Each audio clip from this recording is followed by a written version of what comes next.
It's The Drive on The Fan.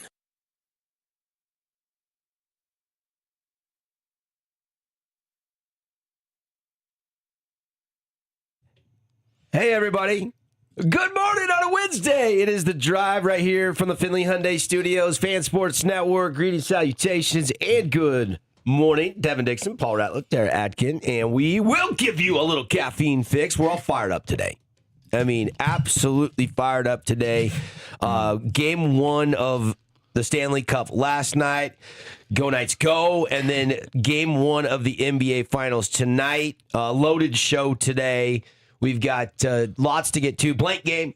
Court specialists will be in. We are going to announce the $5,000 scholarship winner.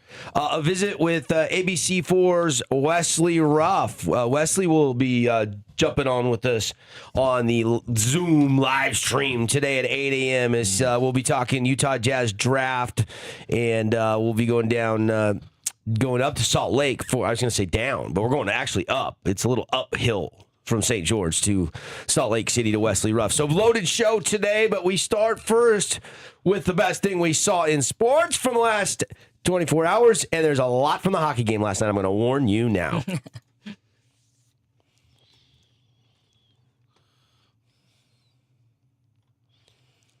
I think the game winner is the best thing I saw. The pass, we'll play the clip, but the pass, and if you're already jumping on, we're live on YouTube, and you haven't seen this goal from last night, this is an incredible pass that sets up Tomas Hertl, who has an incredible shot, top left corner of the net. Best thing, bar none, last night in the Knights' one-goal win in Game 1 on the road in Carolina.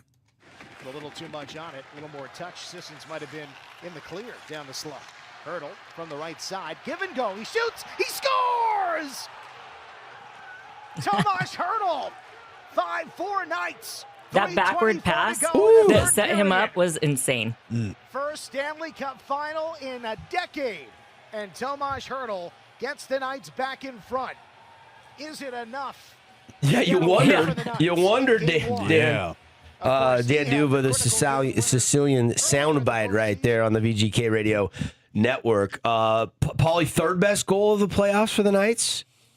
I think. I don't know if I could quantify it as the third best. It was probably the second biggest, but thus far. Yeah. Okay. I mean, that was a sensational pass. Unbelievable pass from Sissons. Yeah. And I'm watching the game, and it's just me and my son. We're in the man cave last night, and he's like, about time Sissons did something. But he's had some moments. I was lobbying my son. I'm like, he's had some moments where he's been, noticeably contributing. More than McNabb was noticeably contributing last night. He was clutch. Yeah, he was good. Unbelievably good. It was cool about Hertl. There was a tweet from Gino Hard, which is a big hockey account. He shared that former teammate Joe Pavelski, who was a stud for the Sharks for a long time, played with Tomas Hertl for a long time in San Jose. He called him for 30 minutes while he was slumping in the playoffs. Pavelski gave him some advice, and Hertl went on to score the very next game after the call. And since that call, he's scored now 4 goals. So pretty cool that Hertl's kind of relit the flame and reignited his scoring touch in this late in this playoff season. So he owes a tip of the cap to old Joe Pavelski for sure. So because he must have told him some things that he wasn't hearing, or we could got his confidence back in check, and now he's playing really well. So yeah. Cool stuff. Yeah, just me and Tara were texting last night, and it was we were just sitting there going, "What a game! What a great way to get the Stanley Cup party started!" Oh yeah, it was so fast paced and hard hitting, and Marner also had that huge goal saving block that he kind of jumps in the air, scissor kicks his legs, and takes it off like the calf area, inside, of his leg. That was crazy. Yep. So and Tomas Hertl was talking immediately in the post game about that, and then I think Scott Van Pelt it was a Howden on SVP late night after the game, and I was watching that interview. And Howden, I think it was this. I can't remember if it was Hertl or Howden, but one of them's like, "Hey, that's just every bit as good as a goal. Getting that block in that situation is worth every bit as a game-winning goal in that moment. That's just as big. So the teammates are noticing defensive plays like that, and they're the hottest team on ice right now. They are, and they're breaking all the trends.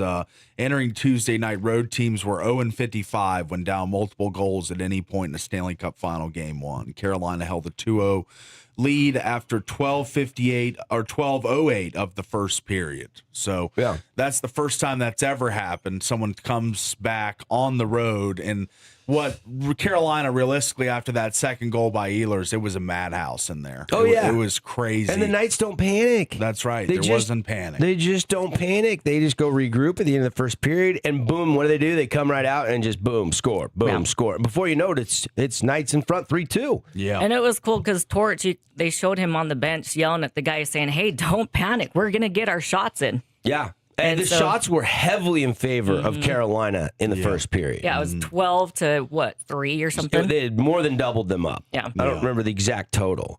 And you're right. I mean, it kind of reminded you a little bit of the Colorado game where they had the 3-0 lead in game 3, and the Knights said, we're not worried about it, and they come back in the second and make it a whole new game, and then they go on to win the game 5-3. Yeah. It kind of had a little bit of a similar feel to that, and if you're a Knights fan, that's the funnest type of hockey to watch. Yeah. Because, you're believing. Carolina's got all this confidence, they're rolling, the place is electric, and then slowly but surely you just fight, scratch, claw, take the lead, and now you take the best of 7 series, road win game 1, you steal away home ice.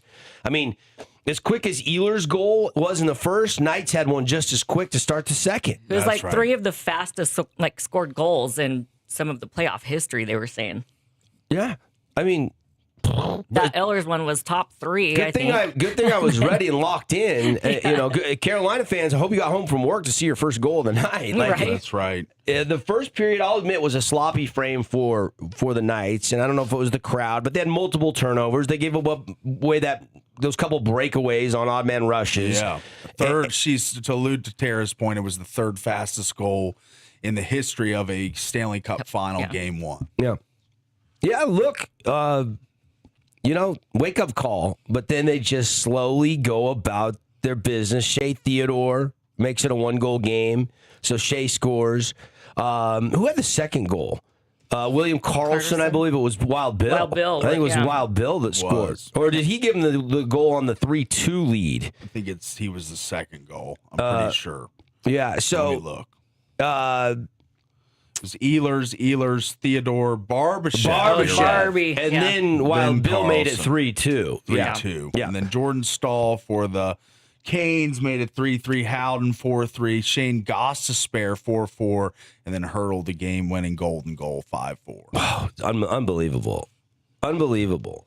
I was a little worried in the third period when the Knights weren't able to cash in on their carryover power play, but it didn't stop them from getting off to another fantastic start to the period.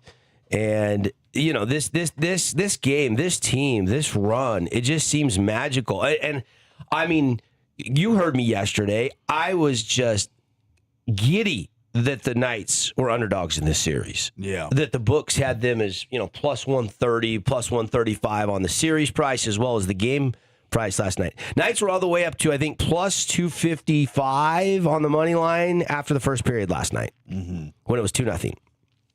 And if you took them, you made a little scratch.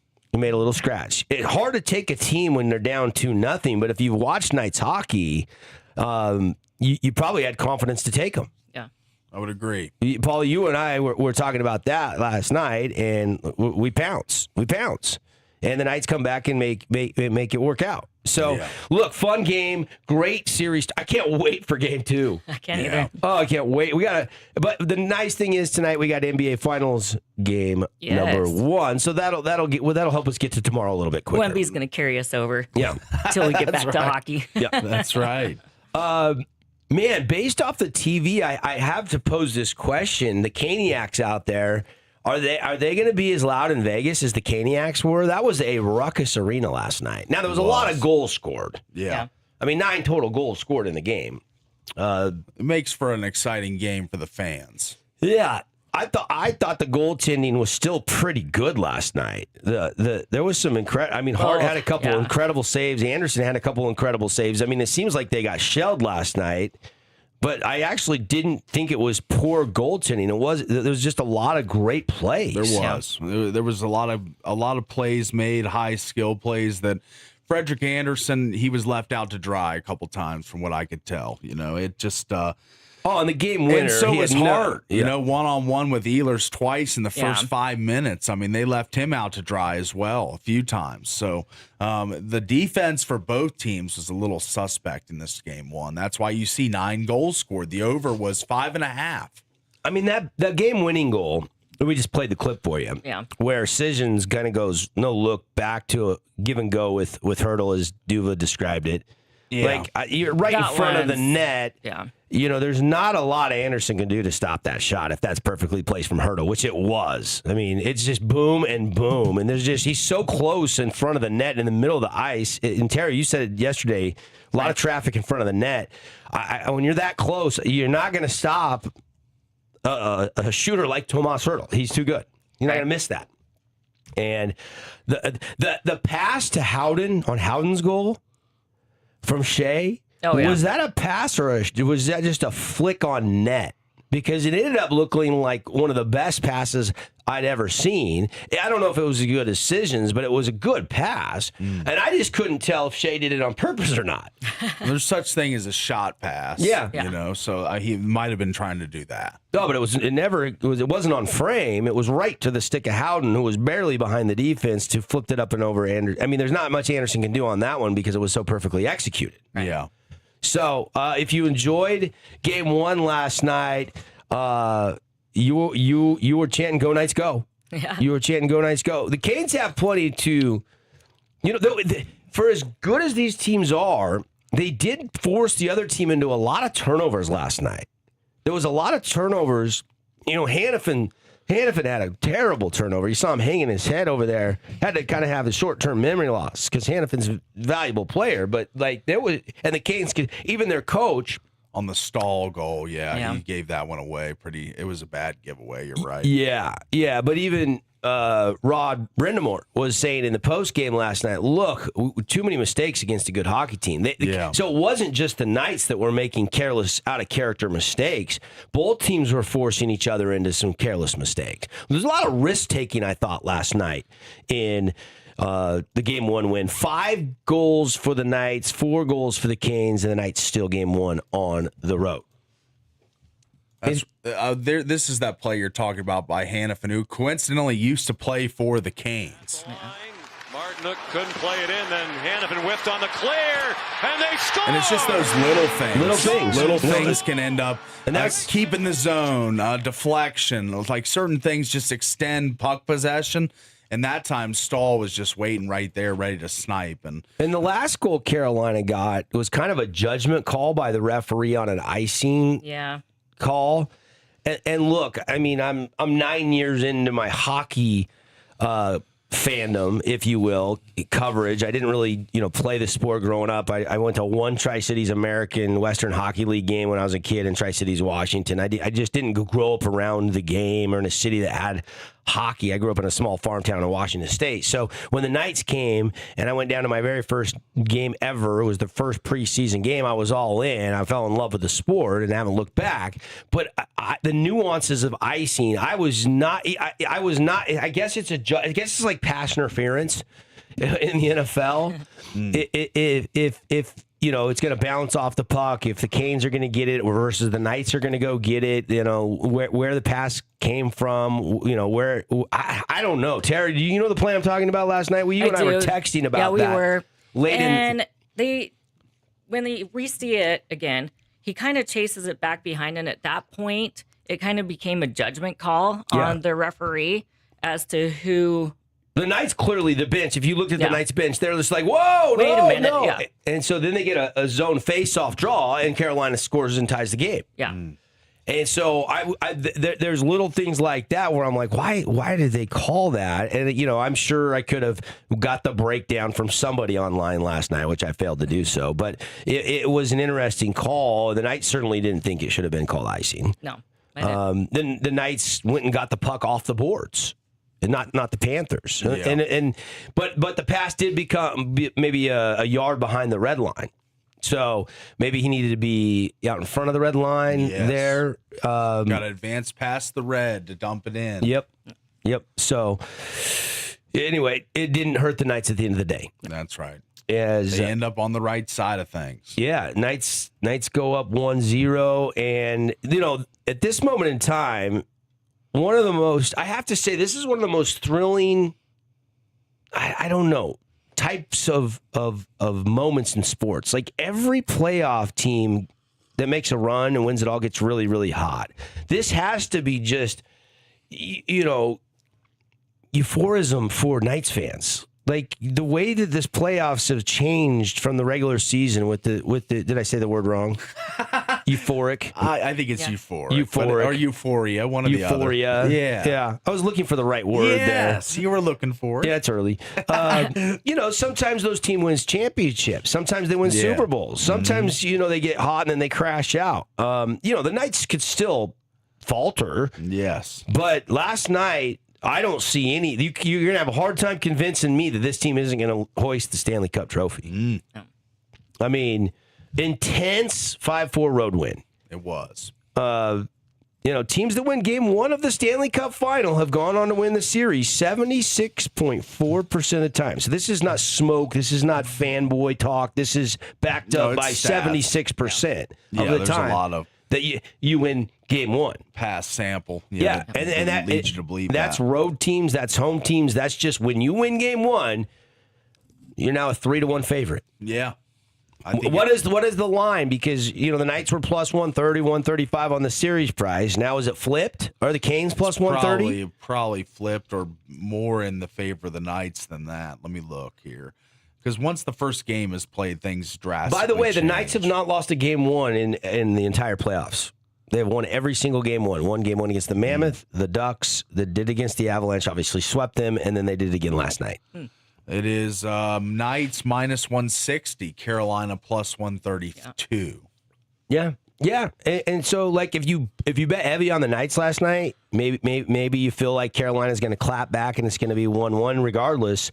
TJ Oshie last night on Scott Van Pelt said, look, I mean, here's what people in the locker room say. He's like, you want to go up 2-0 at home. You want to defend home ice. Knights just took that away. Now Knights are thinking, okay, we want to be 3-1 going back to Game 5. Now that's where his mindset when he played was at, in his locker room. That's right, his locker room. And so it doesn't matter. Like if the Knights split in Carolina, they still want to go up at 3-1 after 4. That's the goal now for the Knights. Yeah. Now that you got game 1, that's very feasible. And I think that's realistic. I don't see the Knights doing what they did to Carolina like they did to Colorado. Do you think they could sweep them? No. That thought didn't ever register, and then it happened. We should have probably been talking about that, but I didn't. I picked the Knights in 6. You guys picked them in 7. That nobody thinks that the Knights are going to sweep them. But this team's so hot.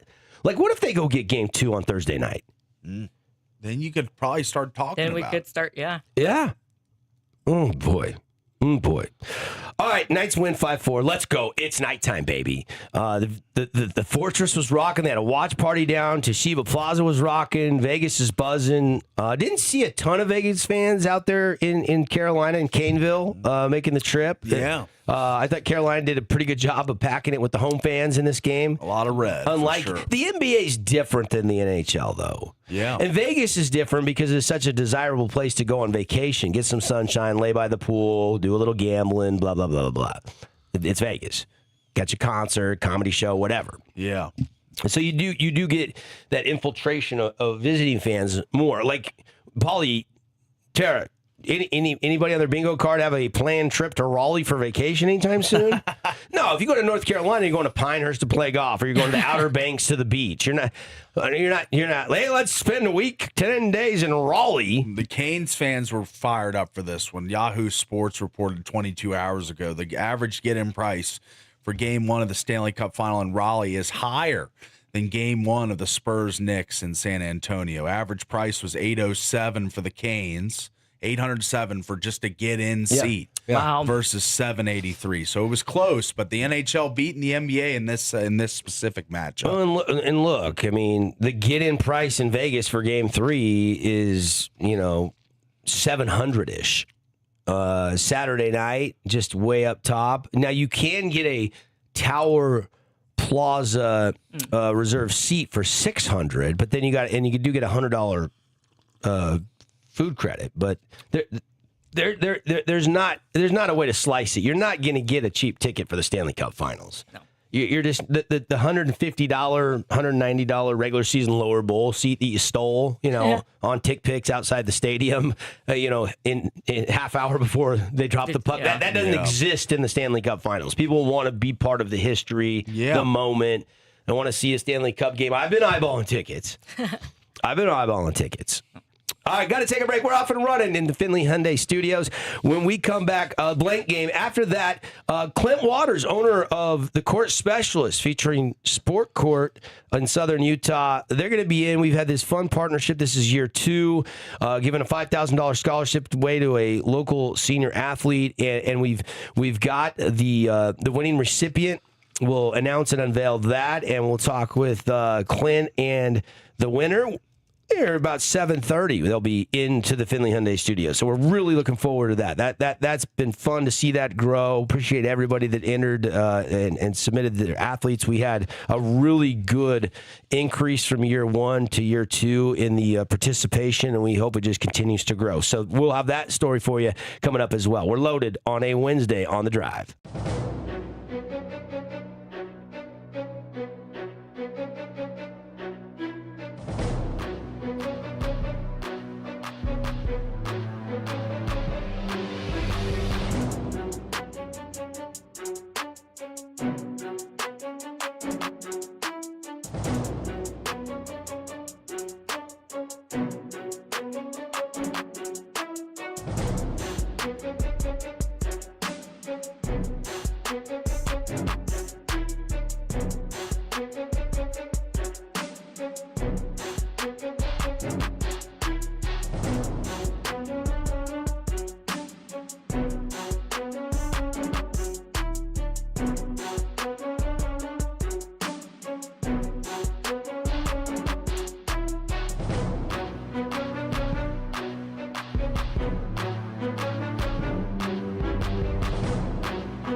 This is a great song. I know. I can't wait for the 4th of July. 'Cause I love. Yeah, a little Russell Dickerson. Yeah. Tickets are selling, man. He's going to be a hit. Dude, this guy's going to be. You know, I love artists that have energy when they perform, and Russell has energy, and he has a lot of more up-tempo songs, which I think the 4th of July, America 250 this year, Right. I think you want something a little bit more upbeat for sure, so I think it's going to be awesome. We might have a few tickets to give away as we get a little closer to America's birthday. Devin, Paulie, Tara hanging out. Blank game today, brought to you by Game Day Men's Health. Free testosterone shots. Low weekly is I think around $62 to get on testosterone. It's not expensive through Game Day Men's Health, and it's a free T-test. Results in 15 minutes. Call or text Game Day Men's Health to reclaim your game, especially if you're over 40, 45. You need to know what your T levels are. Call or text. Get your free appointment, 435-265-4223. Let's go. It's blanking time.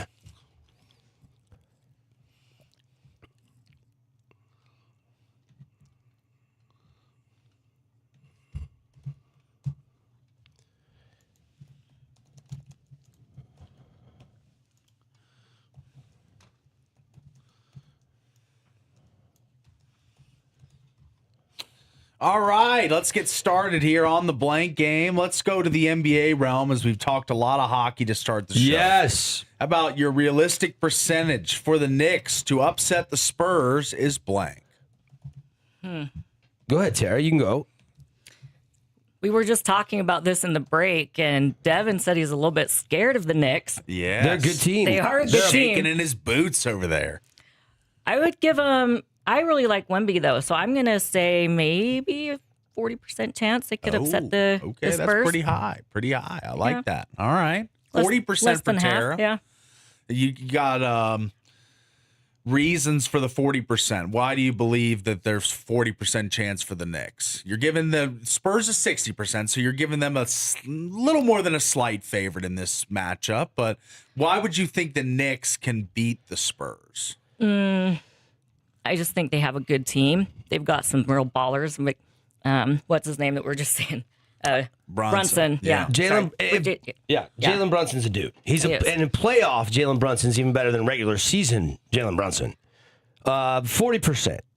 40%. If Jalen Brunson continues his playoff heroics, the Knicks control the pace. If Anunoby can somehow not let the alien get in his head, like Chet Holmgren let the alien get in his head. Not let him dunk on him. Then the answer is 35 to 40%. All right. I mean, the Knicks are tough. They play defense. They have clutch shot-making ability to make this a real series. I was surprised that the Spurs were as heavy favorites as they are. I'll be honest with you. Yeah. I'll be honest with you. 2-1, basically. Yeah. Yeah, too high. So that's my answer, 35, 40%. What was yours, right. Tara? 40. 40. So we're right in the about same there, range. Yeah. Yeah, same approximate range. I'm going to go 50-50, dead down the middle. I think this is a coin flip series. I think the Knicks are not getting enough respect. I think that this is not a Pacers Thunder type series where it should be a massive favorite one way or the other. I think these teams are pretty close. Wembanyama is the best player on the court, obviously, but I still think that the Knicks could do it. All right, let's go to the next one. Mitch Marner now sits at -110 for the Conn Smythe after picking up another assist last night. But this block shot to ice the game was blank. And we've got the clip here. For anyone who didn't see it last night, this is in the waning moments, the empty net situation as the Canes casting shots at the net. But how about Mr. High Skill making a huge block here? Nikishin can really unload it. Stankoven's pass is on the tee, Oh, and that hurts. and this shot goes through. Marner's going to try and block it. Beautiful, Just like right 6 different above angles. the I love knee. Ends up this. hitting Yeah. him in the knee, and it's a good thing it does because this puck is labeled past hard on the blocker side. Ouch. Nikishin. Yeah. So to fill in the blank for me, he saved the game. It keeps. I mean, with only one assist, it's not really. It's up for grabs. Anybody can win it. Now you add, the assist plus a block that wasn't just a defensive play. It preserved a 1-goal lead in the final seconds, and it may, prevented something in overtime crazy happen, and Vegas wins 5-4. So it's big. It's big. It's humongously gigantic. And that's just throwing your body out there and knowing it's going to be painful, but taking one for the team. So I thought that was huge. $1 million block. Yeah. $1 million block. All right. Block her around Las Vegas. Right. That's right. All right. Last one here. Blank will have the most surprising season in the Beehive State in the realm of college football. Oh. Most surprising, not the best, not BYU, Utah. Weber State. Going the FCS. Okay, you're going Weber. All right. Weber State. Weber. Eric Kerr coming from the high school ranks. I think it's a very intriguing storyline going from the juggernaut he created at Corner Canyon and taking over at Weber State. He's had some really good recruits, a lot of Utah kids really interested to see. I think you can win with some Utah kids in the Big Sky. Yeah. I don't think it's going to be a Big Sky championship in year one, but I think you'll see that team be much improved from last year. Okay. Tara? I don't Most know. surprising. Doesn't have to be the best team, doesn't have to be the 10, 11 win team, but who do you think has a better year than they did last year? That's kind of the most surprising factor, I guess. Let me put it this way. I'm hoping BYU. Okay. Just because I think there's a lot of doubters after, Jay Hill left. And so they're thinking the defense isn't going to be as good. And so I'm hoping that BYU has a better year. All right. I hope BYU Kalani and can prove some people wrong. BYU for Tara and Weber for double. All right. That'll end the blank game. Yeah, going to take a break. Clint Waters, the court specialist, with our $5,000 scholarship winner coming up when we come back on the Fan Sports Network.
Hey, we're back.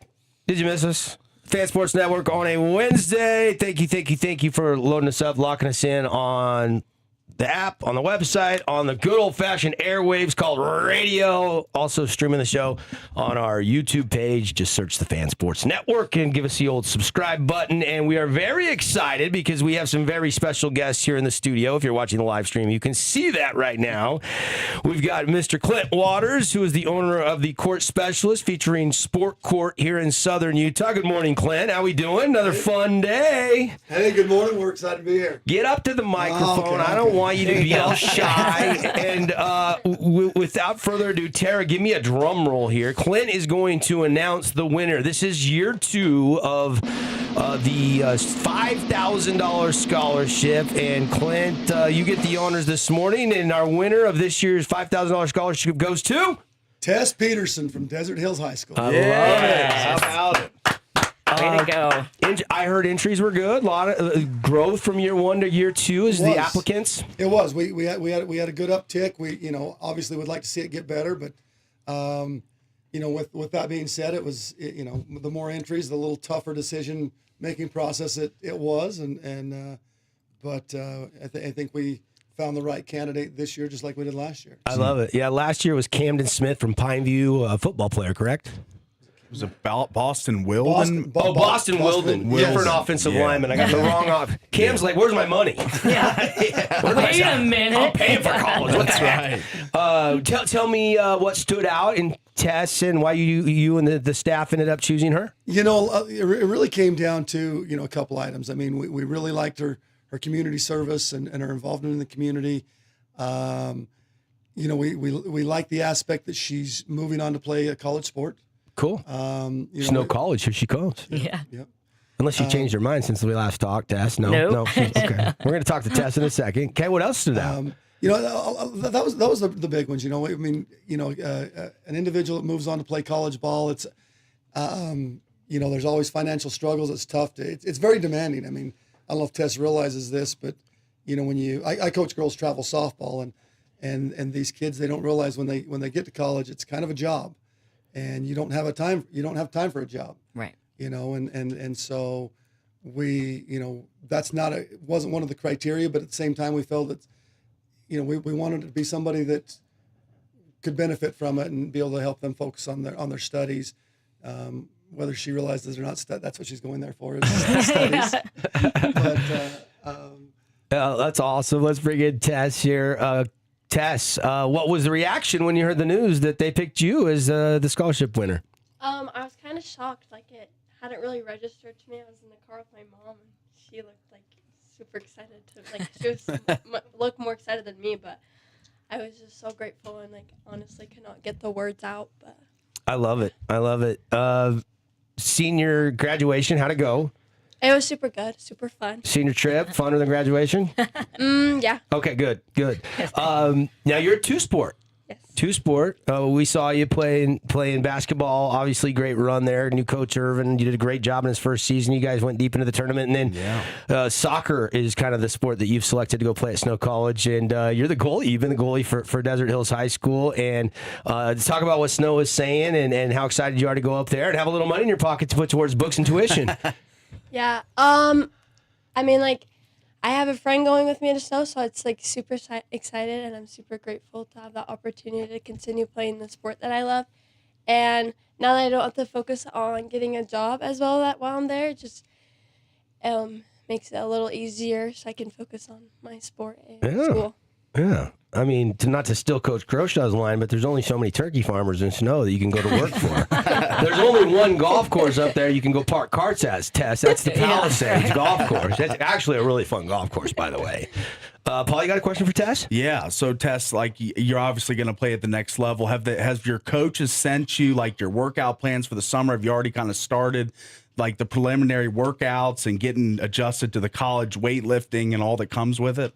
Yeah, they have set the workout. I'm in recovery right now. I got surgery about a month ago on my foot, so I haven't quite started with them. I'll be back to working out next week. So I'm excited to get going again, but yeah, they've definitely sent the workouts. Okay, gotcha. Wait, what happened to the foot? It didn't look hurt Yeah. during basketball season. What happened? I actually did hurt it during basketball So you've season. been played through it. Yep, I broke it. I just have weird shaped feet, so, end up breaking the foot, but it's not that big. Like, it's just like a small little bone that ended up breaking off. So not a huge thing, but you got to take it easy for a little bit before you can get after it. Yeah.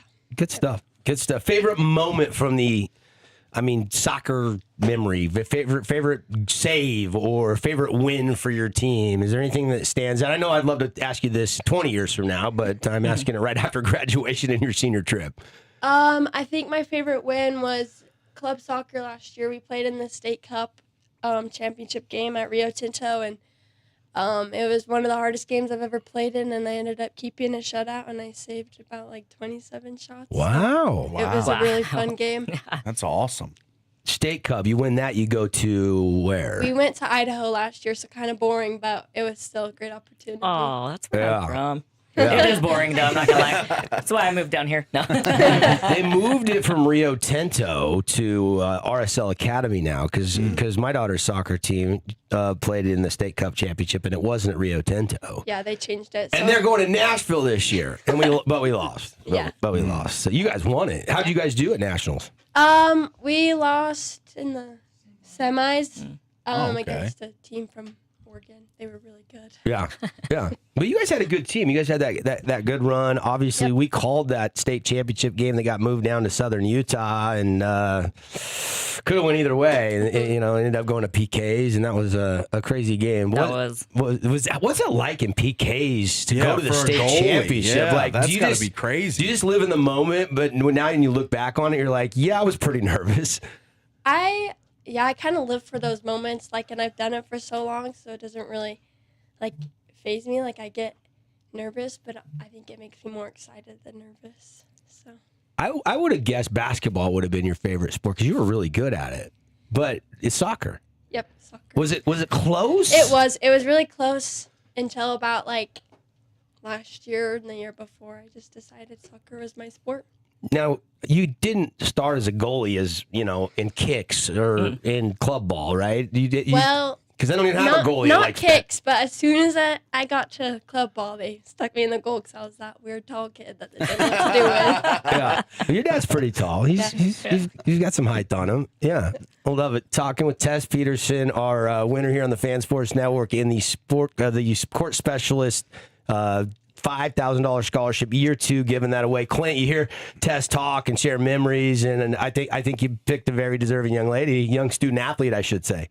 No, we're very excited that she is a recipient of it. I think she's going to represent what the award's for very well, and we're excited to see her moving forward. I'm going to tell her there's a couple of requirements here. Boston's actually reached out to me a couple of times in the last year, kind of let me know how he was doing, and kind of give me some updates. So I'm gonna put a little pressure on Tess here, saying, hey, we do want to. Yeah. We do want to hear what's going on. We don't want to hear you eating ramen noodles every single night, Tess, in the dorms at Snow College. No, we love it. That's great. Keep it. I'm glad Boston's been doing that. Yeah, no, that makes it fun to kind of keep tabs on them and keep in touch with them and hear, hey, are you on the 2 deep? Where you sit? You getting playing time? How's the things going? You keeping your GPA up? All that stuff. No, it's exciting. Like I said, I coach girls travel softball, and even my girls that move on to play, I'm calling them 2-3 years into it, saying, hey, how's it going? How's year 3 looking? And I really follow them all the way through the process. And so, that's one thing we want to start with what we do here. And on that, this is something we want to expand. Yeah. And I think I talked to you about it a little bit a couple of weeks ago. We're going to starting here mid to late summer, actually put it in our contract that shows that X amount of every court that we sell will go towards a scholarship fund. Oh, cool. And we're actually going to make it to where there's a line on our contract, so there's an opportunity for our clients that if they want to donate to that fund as well, would love to see this fund get up to where we're giving away. Yeah, grow it and grow it. $10,000, $15,000, $20,000 a year. Yeah, that's incredible. I think that'd maybe be fun. even doing a multiple athletes or something. No, exactly. Well, that's what we'll do. Be able to give 4 or 5 of them away, and I think it's a great opportunity for us. The community's been phenomenal supporting us over the last 21 years, and I think this is a way we can be involved in the community, and I enjoy sports. I mean, it's something that I've always been around. Well, and your business is built around building, a playground in the backyard for kids to improve their sports skills. Exactly. So it's a great tie-in. No, it's great. it is, and 100%. if you've never seen Clint and his team's work, go to their website, take a look. The one court you did with the jump man in the middle of it just resonates in my memory bank. I mean, just that iconic symbol of the jump man with the Jordan. That had to be a pretty fun project to work on. It is. And we've done a few of those over the last few years. I mean, that's the fun thing about it is every job's different. The customization towards every customer has a different want, different desire, different colors. And be able to make it come together for them. So if Tara wants a Victor Wembanyama that goes from baseline to baseline because he's so stinking tall, you could do it, right? We could do it. All right. Yep. Now we're talking. Maybe Tom Wilson. There you go. There you go. Awesome stuff. Tess, congratulations. When do you head up to Snow? Like August, the first August? We move in July 31st. July 31st. And so, how much longer until you can get back out on the pitch? Probably a few more weeks. I don't really know. I know I can start running, I think, next week, but not sure about the game part. But Gotcha. Yeah. Are you playing summer AU stuff or club stuff? I might. I have a team that I can go play for, but I'm not completely sure when I'll be back yet. So. Doctor's orders. Yes. Well, take care of that foot. Congratulations. A shout out to, I'm sure, all your teammates and coaches. What was there, Clint? Well north of, 55, 60 applicants, and we've got the winner right here. Yep. No, there was, I think it was in that 60 range. Yeah. I love it. Let's make it official. Where's the check? Yeah. Where's the check?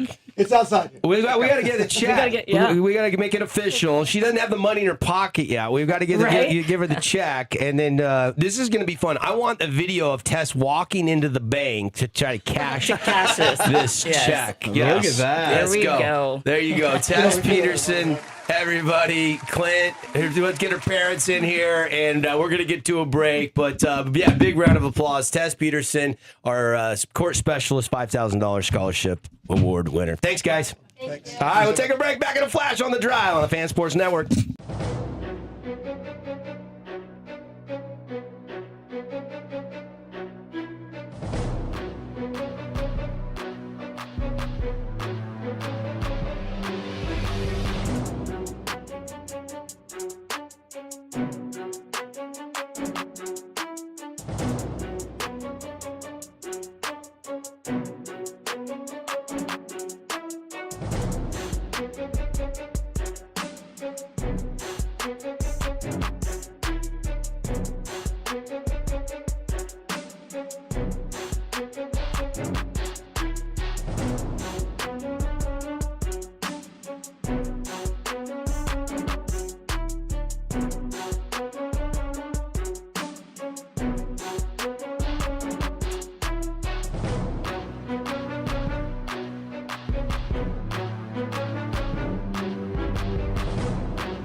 I love this track. Yeah, it's a Eddie good Money. one. Eddie Money. I got this one on the. This track is Money by Eddie Money. I got this one on the golf jams. I don't know why. I don't know why, but this song. I mean, this song's 25 years old. Yeah, it is. Oh, I think it's older than that. Oh, maybe it is. What year did this song come out? I'm going to look it up because I Is know it in the it's older 80s? than Is it 40 years old? I think so. I mean, Eddie Money. Take Me Home Tonight. Yeah, I'm going to look it up. Take Me Home Tonight. Release date. 86. Yeah. 86. 40 years ago. 40 years. Yeah, I knew it was longer. 40 years ago. Wow. I'll tell you what, that was a lot of fun for us having Tess Peterson. Yeah. And congrats to Tess, two-sport athlete. The community service stood out. Yes. We didn't get into that. I should have got into that a little bit more on the specifics, but that was fun. Congratulations to our court specialist, $5,000 recipient, Tess Peterson. If you missed that, we'll get that podcasted. We'll get it up after the show. The guests will keep rolling in here in a couple minutes. We've got Wesley Ruff coming in. And he'll be joining us here top of the hour, 8 o'clock. Tara, we got to go to a break? We've got about 3 minutes. Okay. All right. I wasn't sure if we were 55 or 59 here with that long interview. So we got just a few minutes. Really, so far, I feel like we had that interview. We talked about the Knights beating the Hurricanes last night, and we did a couple fill in the blanks. Like, I feel like we have so much more to get to next hour. That's right. A lot to get to, my friend. I am excited to talk with Wes Ruff. Wesley's been a friend of mine for years, but we've never actually worked a game together. He's never came on my show. I've never visited the ABC4 studios. We see each other. He's a big golfer, and I see him at a lot of the golf tournaments. He always hosts out at Sand Hollow. Does an incredible job emceeing the gala for the Friendship Cup when all the Scots come over for the match play, and we have the Jazz, the Raiders, and the whole thing up there, BYU, Utah, and we do that whole Friendship Cup event at Sand Hollow every fall. And so I've gotten to know Wesley really well over the years, and so I'm excited to have him on the show for the first time ever. We'll ask him about the Mammoth, and what it was like covering the Mammoth the last couple of years in the Salt Lake response. We'll talk about some of his favorite memories in his broadcast career for Utah. And, gosh, we got to ask him what he thinks the Jazz should do with the number 2 pick in the upcoming NBA draft. And I'm sure Paulie will have a couple curveballs to ask him. That's right. Always a couple curveballs. That's right. Don't get a curveball thrown at you this Father's Day. Make sure you're planning ahead and get dear old dad something he can actually use, and that would be a gift certificate from Prime IV. Maybe get on down there, get a gift certificate for dad. If you do, you're going to get an amino blend push for free for buying a gift certificate for dad of $150 or more. So you can benefit, plus get a nice gift. Dad can get the Champion. It's the Father's Day special for $180, $180. That's an $80 discount. Yeah. And that's going to come with oxygen treatment, the glutathione push, and the zero gravity VIP area massage chairs. So Father's Day, what is it? June 21st? Sunday, June 21st? Is that correct? That's right. Yes. Who's keeping track? I only have 4 kids. Right. They better be keeping track. I know it's the it's the final round of the U.S. Open every Father's Day. That's right. Which is going to be electric. Yeah, you love our national championship. Natty. That's right. That's right. I do. But I am fired up. I am looking at the Open Championship 2027. Yeah. Because I was in St. Andrews last year. Yeah, you were. And it's at the old course. Oh, nice. And so I'm going to the wheels are turning. Try to fill up the piggy bank to save and save and save, because I think that would be a bucket list thing, going to the old course to watch the Open Championship. Yeah. It's there a lot. I mean, it's there every 5 or 6 or 7 years. It's in the main rotation, but it's not there every year like Augusta, where you can just every April, maybe this is the year you go to the Masters and you get want that once a year. You only get this once every 7 or 8 years. Yeah. So a little bit more difficult. All right. Lots to get to. Want to remind everybody, Long Drive is next weekend.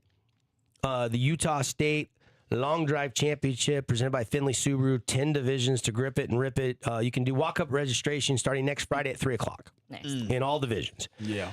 Come out for the closest 2. Roberts Insurance Shootout. $250,000 to hole 1 in the finals. We got the We Win putting contest. And we got the Fieldstone Homes Scramble. Call the course and get signed up for that as well. Hour 2. Here we go.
Hey, welcome back, everybody. Yeah, new promo.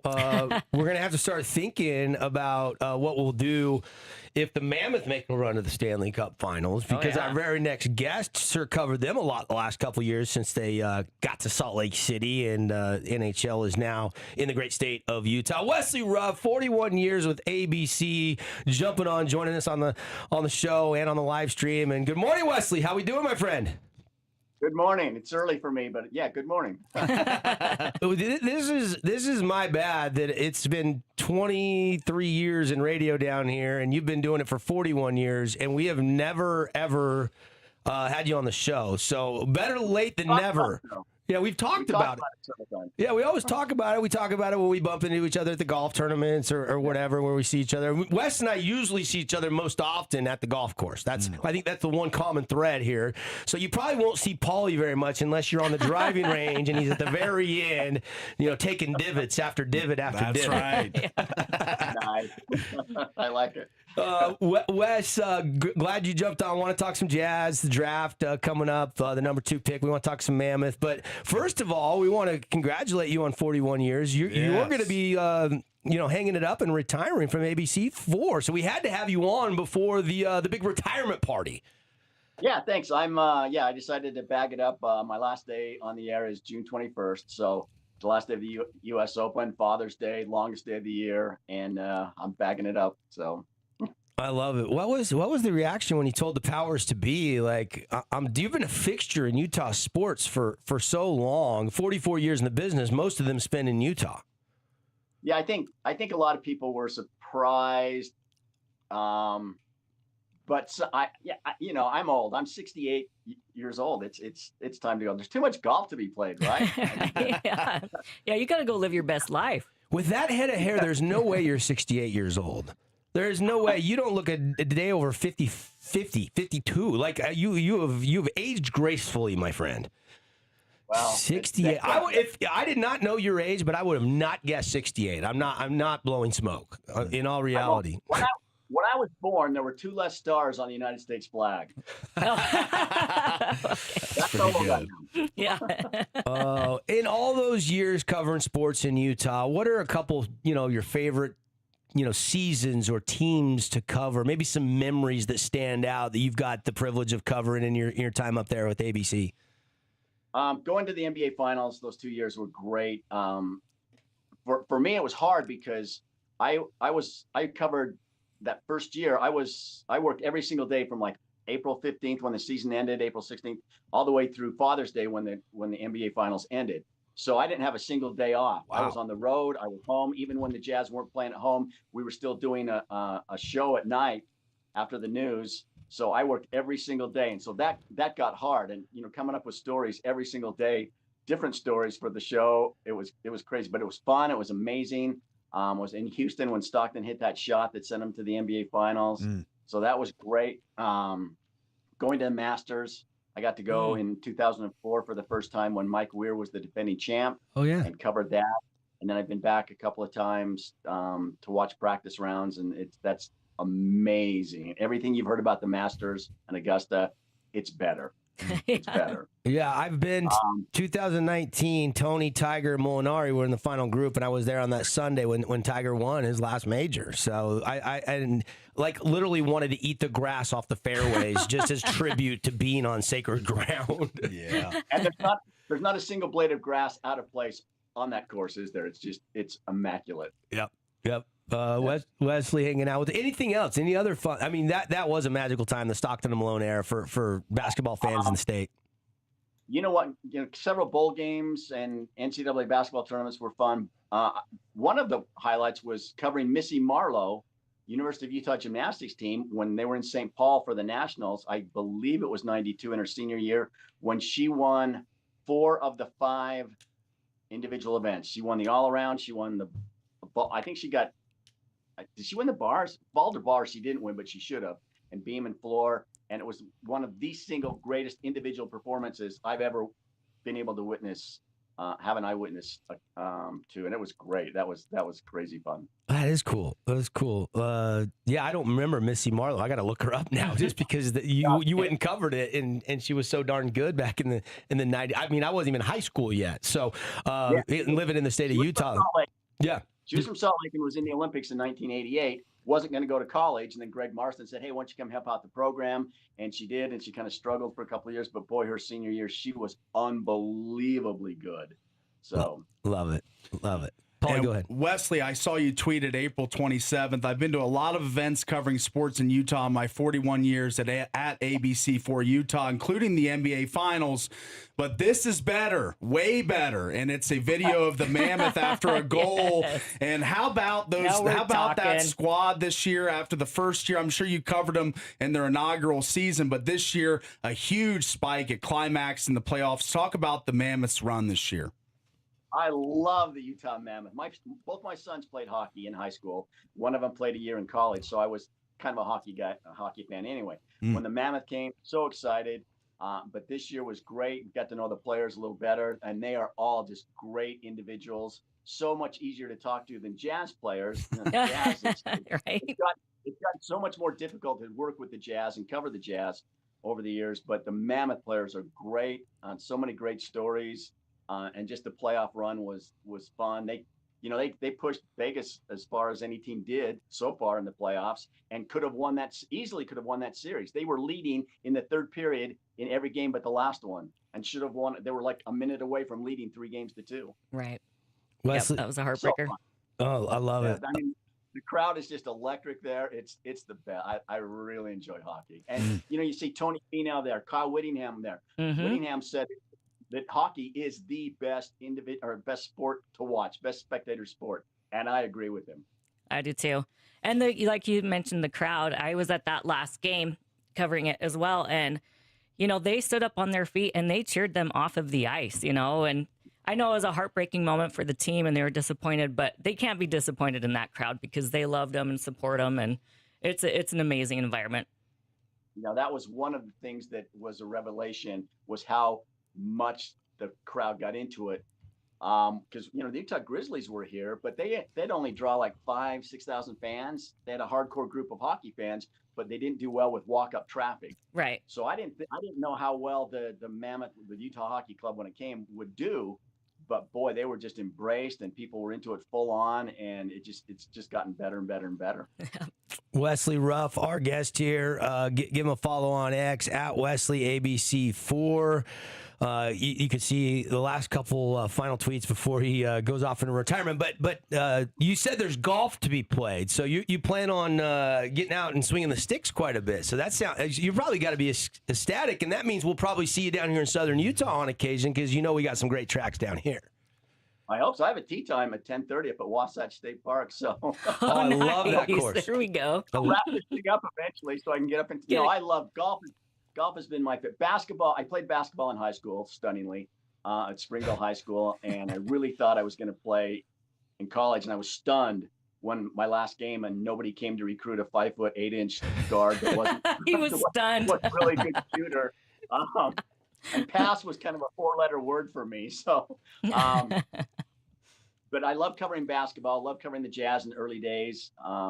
Frank and Jerry Sloan and Carl and John and Hornacek and those guys, they're great. But golf is, the people involved in golf, and as the people even down in St. George, Reed MacArthur at Sunbrook and all those. I love golfing in St. George. I just love the sport of golf. Yeah, we've got some really good head professionals. Mike Jerse is now the City of St. George director, golf, former BYU golfer. It's fun to track some of the Utah golfers as they go on to college, and then obviously we've got a good handful in the pros. How much do you get on the telly and watch, Patrick Fishburne and Zach Blair and Tony Finau and some of these stars that hail from the state of Utah that are on the PGA Tour? I follow them religiously every tournament I'm checking the scores all the time. I call my mom and dad. They live in Springville, so my dad's like 96. Still call him and go, hey, Tony's in 7th place, or Patrick made the cut, or Zach's, in contention. And I love covering. I love those guys, meeting them and having a relationship with them. I got to caddy for Mike Weir at the LA Open one year. Tony I've known since he was just a little kid. Zach's been great. Mike Reed, I caddied for him in Japan for a tournament. Dan Forsman, one of the classiest guys you'll ever meet. Just love being involved with the sport of golf and the people in it. I see you in a lot of the pictures with your good buddy Randy, who does a great job covering golf for the state of Utah at every level, from the juniors to the high school to the college to the professional ranks. And the iconic picture Randy always puts, you can see Wesley really good, but you can only see the brim and basically the eyes up of Randy. It's like kind of his signature. When did he start doing that, by the way, Wes? Right at the start, and he started, I don't know, maybe 10 to 12 years ago, and he put hashtags short people selfie problems or something like that. And the funny part was, we were at a tournament, we were playing in the Pro-Am for the Utah Open at Riverside, and then there were some people, some business, some company on a tee box handing out swag, and he said, "Who you with?" And we said, "I'm, this is Dick Harmon of the Desert News, and I'm with Channel 4, and this is Randy Dotson of Fairways." And the guy goes, "Oh yeah, I recognize you from the top of your head." Oh, it's kind of become an iconic, a signature post. Really, I look for him from Randy. And I played with a lot of different people who were like, "Hey, Randy, I want to be in your group because I want to be in your selfie picture." Yeah, that's like. They feel like they've made it if they're in Randy's picture. Well, I feel like next time Randy's down, I would get in on that. Like, I feel like that's you kind of made it if you're playing in that foursome with Randy and you get that picture and that post. You kind of made it. Like, it's like a fantasy foursome. Like you're playing with the dream team almost. I'll make sure that happens when you come down next. Yeah, I'll set up the tea time. Don't you worry. Just tell me what hat Randy's going to wear, what color, so we can coordinate. There you go. Wesley Ruff, Channel 4, ABC, heck of a career. You're not going to go away. You're going to see him at golf courses, maybe even hooking up with Randy, and you see or hear him on Fairways Magazine or writing a story or whatnot. You can't play golf every day, 24/7, 365, can you? Miss Ruff can allow that? Don't tell me what to do, Mr. No Fun. my back couldn't stand it. People think that I play more golf than I do, and it's mostly because on television, on our newscast, we're coming out of weather, going to sports, and so the anchors are always looking for something to segue from weather sports, and they always turn to me and say, "Hey, it's great weather to go golfing. Are you going to be golfing? Or it looks like you're going to St. George. That's the place to be." And so I just kind of played along, but I don't play that much. If I play maybe 3 times in 2 weeks. Okay. But I love being out there, and I hope to play more. Yeah. When I'm retired. Yeah. June 21st, you can catch him on ABC. Let's see. The draft is what? A couple days after your last day on the show. So 23rd, 24th. Yeah, I got to ask you. There's a lot of excitement. There's a buzz, and this is what Jazz fans have been looking forward to. And I know they want DeBonza, and it's pretty out there in the open. And what are your thoughts on how the draft's going to play out and what the Jazz should do sitting there at number 2? First of all, I'm mad at the Jazz for how they tried to rig the system for the last couple of years. The tanking thing. Was not happy with that at all. Mm-hmm. I can't imagine Jerry Sloan, Karl Malone, John Stockton even doing that at all. It blows my mind that and I can't believe that they didn't give fans a break on tickets for the last 2 years, saying, "Hey, we're going to tank. If you want to come watch this, then pay half price." They should have done that. Right. That 100% agree. What they did apparently worked because now they've got the number 2 pick. A lot of people are saying now that Peterson from Kansas might be the number 1 guy. I don't know. I'd be afraid to take him, just because of what he did in his senior year at Kansas, and how he'd pull himself out of games and not play. I don't know. It seems risky to me. AJ DeBanza is a guy they want, and I think he's got a great upside. He's a guy that I think down the road, at the end of his contract, would stay in Utah. A guy like Peterson, I don't know if he would. Maybe he'll try to leave after his rookie contract. But you've got Ace Bailey already on the team. It's kind of plays the same position, right? Yeah.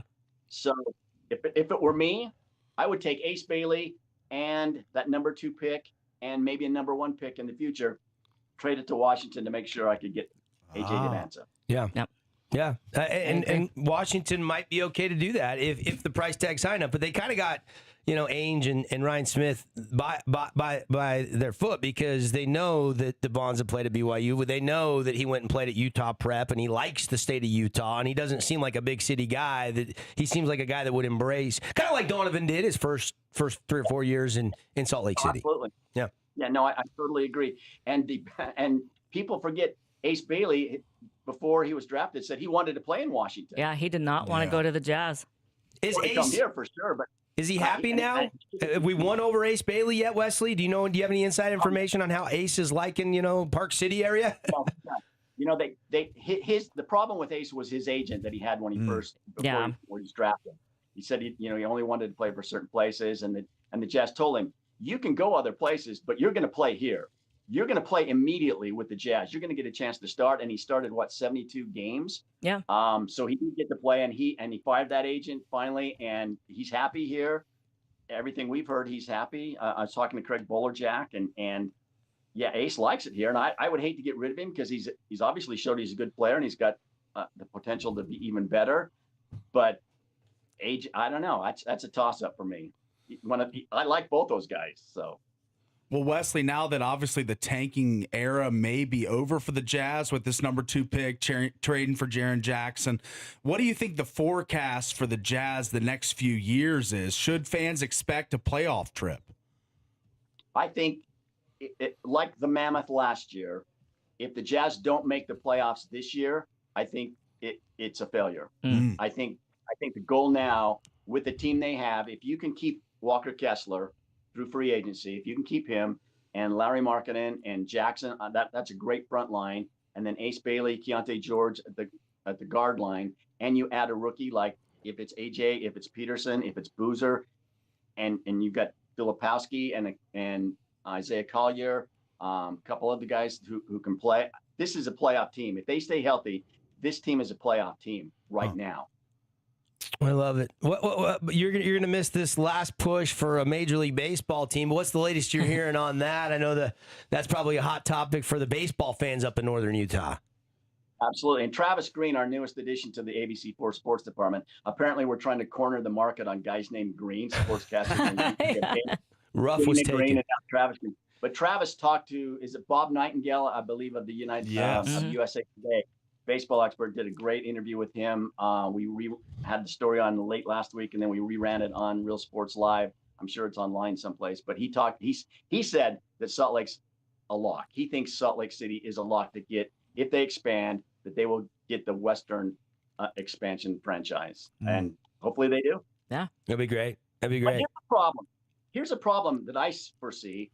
We're starting to fragment the sports dollar in Utah, right? I mean, with the Mammoth and the Jazz and the Utes and the Cougars and Utah State and Utah Valley, and RSL and it's hard to go to all of that. I don't know how people afford to do it. The Mammoth tickets are some of the most expensive tickets in the National Hockey League. Right, they are. I don't know how people can do it. And now if you add another major league team, baseball, how do you support all that? Yeah. I don't know. Yeah, I mean, we hopefully these college grads coming out of our in-state institutions are ready to go make $250,000+ a year right out of college. I don't know how a college student graduates and buys a house in St. George, Wesley, let alone goes to all the games with season tickets.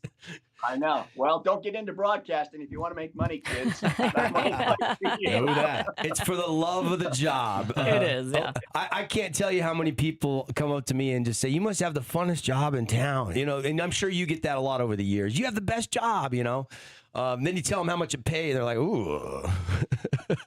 No, this is my thing. I never thought I looked good on TV. I never thought I sounded good on TV. The only thing I ever thought I had going for me was my enthusiasm. I love what I do, and I hope that comes across on the air. It does. During the hard times and the days you're doing a lot of work and working long hours, and then I drive home at night and I think, I have a job that 98% of the guys in this state would give their left arm to do. Right. Right? Yeah. And so, yeah, I'm fortunate. And I started in Bismarck, North Dakota, which is not the end of the earth, but you can see it from there. But it's pretty close. That's pretty good. When I was in Bismarck, I made $1,050 a month. That's what they hired me for. $1,050 a month. We got paid once a month. Never lasted. My last Christmas Eve up there was 84 degrees below zero with the wind chill. Wow. I drove a vet it was a Chevette, not a Corvette. Yeah. So, Chevy Chevette, and there was nothing to cover there. There was, we covered like JV basketball, JV volleyball games of high school. There was a junior college there, but I would drive home at night, freezing cold, driving my vet, making no money, and I would think, this is awesome. Yeah. This is so cool. Oh. And, yeah, I try to keep that perspective. You made me think of my first, when we first launched and brought ESPN back to St. George. It was like 2003 or 4. It had been off the air for a few years with ownership changes and whatnot. And our first station vehicle was a Suzuki Aereo. Oh, well. And I used to drive it all over town, and until one day. She got put on rest. Accidentally hit somebody in the back. Had a little Bluff Street accident. The only accident I've ever been in St. George, and then we had to get a new one, and that was a blessing in disguise. Yeah, right. It was an accident. Yeah. Wesley Ruff, Wesley, thanks for carving out some time. Get your golf clubs ready to go. Get a new sleeve of Pro V's out, and go low at Wasatch. Are you playing the mountain course or the lakes course? Which side are you playing today? Lake course. I like the lake course better. The mountain course, the mountainside is a little tricked up for me, but I really like the lake course. It's just a great layout. And Hobble Creek's my favorite because that's where I grew up. But love coming down to St. George playing, and I'm going to hit you up. I love it. Oh. I love it. I love it. Wesley Ruff, everybody, we lost him, but he's going to hit us up. We'll get about golfing, and good to talk to him. And congrats on 41 years in broadcasting. Make sure you tune in ABC4 now through June 21st, Father's Day. That'll be his sign-off last show. Rest assured, we'll be watching. We'll be watching. Wesley, we lost you there for a second, but I was telling people 41 years, congratulations, and make sure they tune in and watch you with that final show being on Father's Day. Thank you. Appreciate it. Thanks for having me on today, guys. Thank you. Thanks. All right. Hit me up. We're going to play some golf soon. You're going to have more time. So, Wesley Ruff, everybody. We got to take a break. We're back in a flash. Game 1 tonight of the finals. Who's everybody picking? And a little breakdown. That's coming up when we come back on the Fan Sports Network.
Yeah, never sold out. Always FREE, free to listen. Show today is brought to you by our good friends at Coral Canyon Golf Course, home to our Utah State Long Drive, presented by Finley Subaru. 10 divisions. We've got 14 and under boys and girls, 17 and under boys and girls. We've got our men's amateur division. We've got our men's open division. And a lot of people ask, what's the difference between the men's amateur and open? Well, if you're a long drive professional and you've cashed in the last, I don't know, 5 to 7 years in long drive, you've taken a paycheck. You cannot compete in the amateur division, but you can. But amateurs, like if I want to compete in the men's open and step up with the big boys, I could. So a lot of people can compete in both, and we actually do match play. We'll go straight long ball to the top 8, and then we'll go 1 versus 8, 2, 7, 3, 6, 4, 5, and we'll match play all the way to the championship in the men's open and the men's amateur. And then we have our senior divisions, women's open division. The senior division breakdown for you gentlemen out there. I know it's kind of a wide gap, but and I've had some people ask me to add even another senior division, but we're 40 plus, 50 plus, 60 plus. I mean, we have 10 divisions. Yeah, I know we have 4 divisions, and I would rather, I'll be honest, add another division for the juniors. And do a 10 and under. If we got, I love seeing the future generation of golf. And so I know we have 4 junior divisions, only 3 men's senior divisions. But I think for us, for a fun local event, just a chance to get out, it's only $20 entry fee. All that money goes back to the purse and the payout after, we pay for the golf balls. It's fun. $20, 6 shots on the long drive grid. That gets 1 shot at qualifying for the Roberts Insurance $250,000 shootout. We're a hole-in-one on next Saturday, June 13th. Will pay you if you get it. $250,000. What would you do with $250,000 on a random June Saturday? That'd be great. I would. I might. I'd go to the Stanley Cup Finals. That's what I'd do. Yeah, 100%. Right. Maybe we can get a suite. There we go. That's right. Just everybody's going. How many can we get in there? Let's do it. Yeah, that's gonna be fun. We do have the We Win Injury Law putting contest where you can win $5,000. Yeah. If you make a 10, a 30, and a 50-foot putt, and you make all 3, you win $5,000. We've had multiple people. We've almost given away the $250,000. But we've had every year, I think we're going to give away that $5,000. We've been so close. It just has not quite happened. Maybe this will be the year. We got a little fun putting course set up. That's included in your $20 entry fee. Yeah. We've got the scramble out there to benefit the Desert Hills boys golf team. Coach Leone, also the head professional there at Coral Canyon. So we're teaming up to help his team out. I think it's awesome. Reed MacArthur at Sunbrook, Marco, Matt Whelan works at Wolf Creek. I loved seeing, although I think he might be, retiring soon from coaching. I love seeing these coaches that also work at the golf courses because they're in the industry. They're PGA teaching professionals. And sometimes I feel like our golf coaches are just, glorified chaperones or babysitters. And a lot of kids nowadays have their own swing coach when they get serious, and I understand that. But I love seeing, the section guys involved in the youth of golf. I think the JAG program the City of St. George does. We love it at the Fan Sports Network. In fact, we'll probably be passing along some JAG scores throughout the summer, looking at the next wave of talent.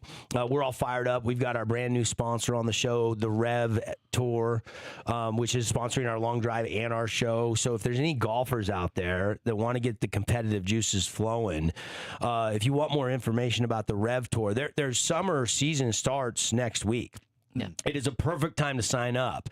And they've got a Father's Day special where you can, we're running an ad on the radio. We've been doing the Fan 50 to get $50 off. They've actually upped that to $75 now through Father's Day. You get an extra $25 discount. So if you've been thinking about it, you've been hearing us talk about the Rev, go to the Rev STG.com, therevstg.com, and get signed up today. You'll see them. I think they'll be out at the long drive. You'll probably meet Jim if you come out to our event or playing the scramble. He's the local commissioner of the league, the tour.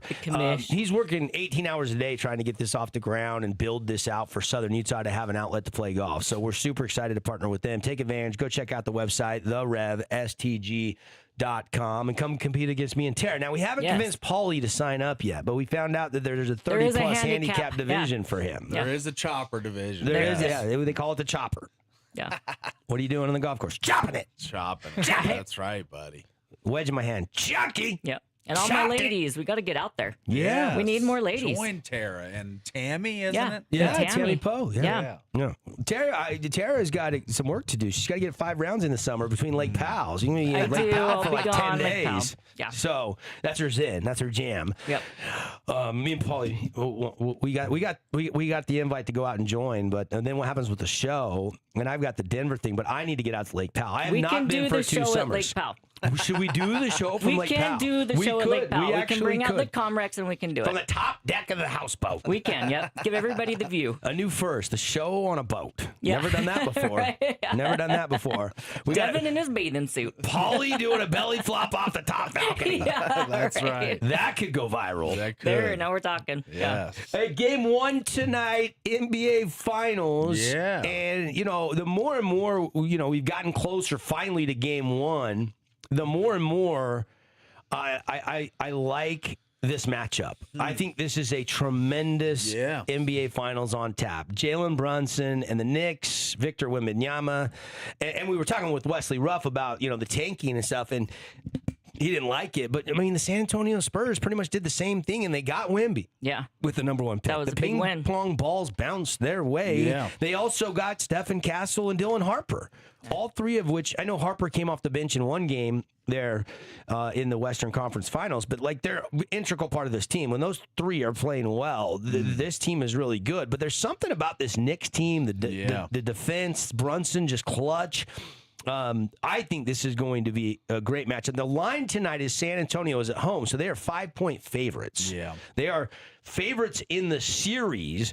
And Paulie, I know you're a big underdog guy. I'm a big underdog guy, but I cannot back off my pre-playoff pick where I said the San Antonio Spurs are going to win it all. That's right. And I know they're a little early to the party, but I think everybody that's watched the playoffs in the NBA has fallen in love with Victor Wembanyama. Yeah. He's hard not to root for and like. He's so gangly and so awkward, yet he's so smooth. He is so smooth. The deep dagger threes, the block shots, the poster dunks. He is just rim protection, steals, everything. He's insane. Yeah. And he plays, I keep saying he plays the game so hard, and he never gets frustrated. You don't see all the antics, the facial expressions, the flopping. Yeah. He just, if the whistle goes against him, he runs back on defense. Yeah. That's right. He's actually really, really likable. He's likable. Yes. Yeah. He doesn't have an allergy to creatine. That's right. He's good. He might need some, to be honest. But he's a little gangly, but he's so young and so raw. Yeah. And yet, a bad game is like 22-10 for him. Not every game is 40-20. Right. Let's see. His prop tonight is 28 plus is what is minus 106. And 28 really, points. And really, Wemby didn't have to carry the load because they were getting the supporting cast hitting so much from the arc in that closeout game 7 against OKC last Saturday. Yeah. Sheldon was hitting threes. Harper had a dagger 3 late. Castle was getting putbacks. The supporting cast did so much that Wemby didn't have to carry the scoring load. What do you have, 22 in that Game 7 win? Yeah, he was kind of cruising, not really needing a bunch of points from him because there was other guys that stepped up, and that's big for the Spurs. But Holmgren only had 4 points. Yeah, Defensively, he was a difference maker. And OG Anunoby is going to be the guy OG that's going to be guarding Wemby most of the time. There's going to be different sets and different players guarding him, obviously. I assume big cattle draw him sometimes as well. How do you think, Karl Anthony Towns and OG Anunoby will fare guarding the alien that is better Wemby? than Chet Holmgren? I'll say that. I think they will guard him better than Hartenstein and Holmgren did. So I think they'll pose more of a threat defensively than those two guys did for the Thunder. So if I were to say his over-under is 28, I think he goes under that tonight, to be honest with you. I think the Knicks are going to have something in store tonight defensively to stop him. So I think he still goes over 20, maybe even 25, but 28 is what his current number is set at, and I'm not sure he gets there, to be totally honest with you. Who is the X factor for each team in the NBA Finals, and why? I mean, is it OG or is it somebody else, or is it the obvious guy that just has to be a superstar? Like, who's the difference maker if the Knicks win the NBA Finals? I would say for the Knicks, it'd have to be Mikal Bridges. I love that He's pick. kind of a guy that is a little down the way as far as leading scorers, leading rebounders, but he does a little of everything. Can he He's be kind of that a Swiss Army two-way knife. defensive Yeah, and he could be a offensive threat? stopper kind of guy that can kind of slow down the guard line of Harper and Castle. Well, and So- when people collapse on Brunson, he has to knock down that open three. Yeah. And he's going to likely draw the toughest assignment, which might be Castle. He might have to guard Harper a little bit. If they go with that bigger lineup, you could see him on Vassell. Like, he's going to have to be really good defensively in this series. But he does give you that secondary score other than Big Cat. He gives you that third score with Brunson, Big Cat, and then I think you're right. I think you're spot on. I couldn't agree with you more. You see somebody else, Tara? Do you like that pick? I like that pick. Yeah. Yeah. And for the Spurs, for me, I don't know if it's the experience of De'Aaron Fox, but I'm watching De'Aaron Fox, and I feel like he's got to have a really good series if San Antonio is going to hold serve and prove that they're the favorites. Yeah. 16 plus is what his line is tonight for Fox. Well, New York. I think he could get that, honestly. Watching New York in the playoffs, their defense is built to make the stars work for everything. Yeah. But between Castle and Harper and De'Aaron Fox and Wemby, like, you can't guard everybody. Somebody's going to get some open looks, and it better not be De'Aaron Fox because he can make you pay. He's experienced. He's chasing a ring. He's been in the league longer than anybody on this roster.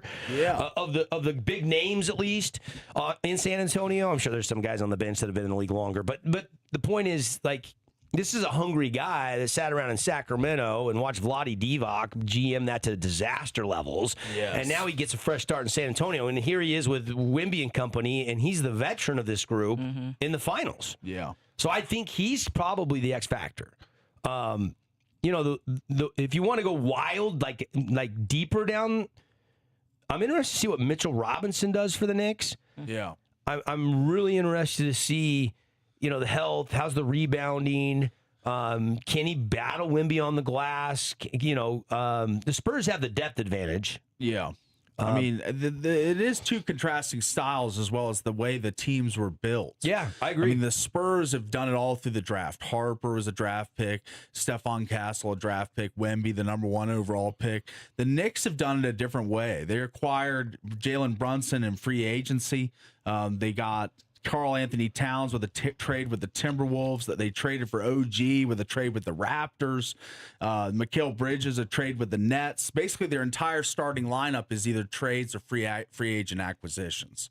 So it's proof that you don't have to draft and develop to be a great team. You can build a team through free agency and trades and still be very good. What are the tickets in San Antonio going for? They were high. Compared to New York, though. Like, what's the pick? Yeah, what's the comparison? I would be interested to know because, if you want to sit lower bowl, you got to have about $10,000 a ticket, don't you, for a good seat in San Antonio? So. Cheapest get-in price for tonight is $683. $683. Yeah. For Game 3, the first game in New York, $4,100. Just the get-in price. Wow. Get-in price for Game 3. 4 times more. 4 times more. Almost 5. Well, It is 5. 6. It was $600 to $4,100. Yeah. Well, it's almost 700, really. 683. Yeah, 683. Round up to just say 700. Just 700, and yeah. they're 4,000 and some change to get in. So That's so right. you're 7 5 times. 6 times 7. Or It's 7. 42. Yeah. So 6 times 7, 6 42. times. 41. The That's math, close enough. the math in this room is off the charts good We right should now. leave the math to Tara. She's got a degree in it. So So we'll the let her handle it. geometry, the algebra, 100%. What are you mastering in math? Statistics. Oh, okay. Maybe. All right. Like, not even the best at that, but that would be the only math that I can even really relate to. There you go. That I use on a daily basis. Yeah, And we that's still right. couldn't compute that quickly in our heads. Oh, man. great. New York prices to go, Yeah, to they're go to high. Game 3. Just to get This in. has been building for the Knicks for a while, since 1999, and they love their basketball in New York. You always hear about Rucker Park, that famous court that all the the players play growing up in New York, going there just playing pickup games and stuff. Basketball is a big culture in New York City. I agree. So, I mean, they love their hoops, and they're showing out for their team. Yeah, I think it's going to be fun tonight. Game 1, 6:30 ABC. We got to take a final break. When we come back, final thoughts on this matchup. A couple final thoughts Series picks. Picks. We'll get the picks, yes. Yeah. Also, a couple final thoughts on what we started the show talking about, the Knights' big Game 1 win last night over the Canes in the Lord Stanley Cup Finals. Spurs are favored by 5 tonight. 5-point favorites at home against the Knickerbockers. We'll be right back, wrapping things up on a Wednesday. Good to have you in on The Drive.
Hey, welcome back, everybody. It is the Drive on the Fan Sports Network, and it is the final installment on a Wednesday for us here. Love our sponsors. Appreciate Zag, Coral Canyon, Jimmy John's, Freaky Fast, the highlight of the week. We'll take a break for the summer, but we'll be back with that in the fall. I think we got one more final post and vote coming out later this week. And appreciate, of course, Game Day Men's Health. Go get your free T-tests and results back in 15 minutes. Low weekly T-shots. Check it out. GameDayMen'sHealth.com. Appreciate Prime IV. Father's Day coming. Gift certificates. And they got some nice bonuses. Go to the website. Check it all out. PrimeIVSTG.com. And it's all happening out of the Findlay Hyundai studio.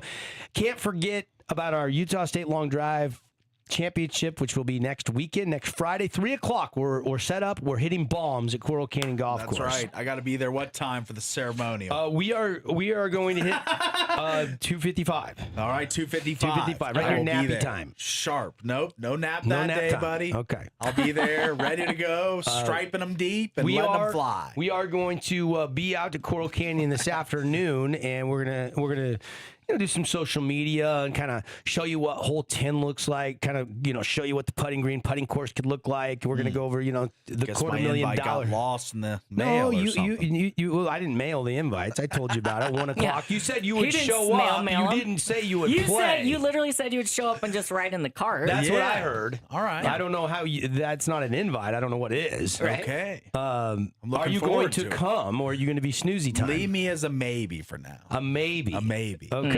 All right. But leaning more towards yes, though, like a maybe that's almost a yes. Okay. Yeah. Okay. I guess we can deal with 1 that. o'clock. That's a good time for me. We started the show with the VGK. Can we hear the game winner from Dan Duva one more time, TA? Like we sure can. It's been so long since we got on the air. From about 7 to 7:25, we were nights talking about the game 1 win, 5-4 last night, down 2-0. No panic in this VGK team, and this is the game winner. This is Dan Duva, the Sicilian soundbite, the voice of the Knights on the VGK radio network. And give it a listen. This was the one late in the game that pushed the Knights to the victory. Hang on. Here we go. Hurdle from the right side. Give and go. He shoots. He scores! Tomas Hurdle. 5-4 Knights. 3:24 to go in the third period. Mm-hmm. Oh, that First pass from Stanley Cup Sissons. final Yep. in a decade. It was nice. It was good. Game 2, Vegas at Carolina, Thursday night, 6 o'clock Mountain Time. All right. 6 o'clock Mountain Time tomorrow night. Then Saturday night, back in Vegas for Game 3. Tickets are not cheap, but you can get in under $1,000, but they're not cheap. Game 4 Tuesday, a little bit cheaper, but not by much. Saturday night versus a Tuesday night, right? Yeah. For Game 4. So we'll see how it shakes out. No matter what, they're coming back to Vegas no worse than tied 1-1. And they'll probably be slight underdogs in Game 2, I would imagine. I would guess the books would think that the Knights would have Carolina clap back on them. Yeah. The current line on the Knights game for the next one, Game 2 of the Stanley Cup Finals, Knights are plus 138. Carolina is minus 158. So even a little bit bigger underdog than they were in Game 1. Yeah. But not by much. Not much. Not by much. Okay, Game 1 tonight. We got to get to picks, but a couple, any player props that you guys like tonight that you'll be interested in. That we mentioned Wemby points over 28. Brunson's at 26. 26. Karl Anthony Towns, 18. Stephon Castle, 17. OG Anunoby, 16. What's Bridges? Bridges is 15 plus at minus 122. He averages 14.4 during the playoffs, so they're putting it right about his average. Okay. Some other guys, Dylan Harper, one of the heroes of the last game for the Spurs, 11 plus for him. I feel like that's a low number. Deuce McBride, Miles McBride for the Knicks, bench player, went to West Virginia, one of my guys, 6 plus, minus 120. I like that as well as a 3-point shooter off the bench.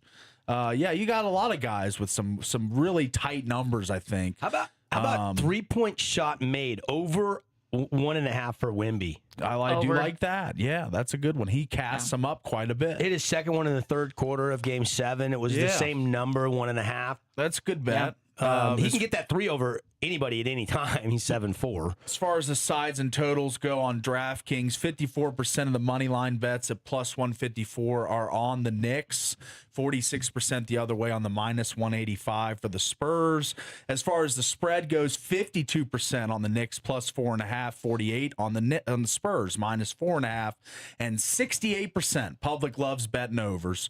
218.5 is on the over, 68%. That scares me a little bit in game one. Yeah, with the Knicks I think defense it's going to traveling. be the under. Yeah, I think it's going to be the under. I don't touch that. I do think the big cat might struggle against Wemby. You could go total points, rebounds, and assists is only 32.5, and yet I still think I like the under for the big cat. That's an interesting prop. I mean, 17, 10, and 3, and he's still not there. Yeah. You know what I mean? Even if he has a double-double, he doesn't get, how many assists? I mean, he could get a couple kickouts to Brunson for threes or whatnot, but and maybe the assists will be higher than the rebounds. I have a hard time thinking he's going to have 15-plus rebounds. I don't think that would happen. So there's another one on the prop side. There's an interesting one on here on DraftKings. Jalen Brunson and Victor Wembanyama combined total points. 48-plus, minus 230, 50-plus, minus 170, 52-plus, minus 128, and 54-plus, plus 102. It keeps going up as you go with the more points between the two of them.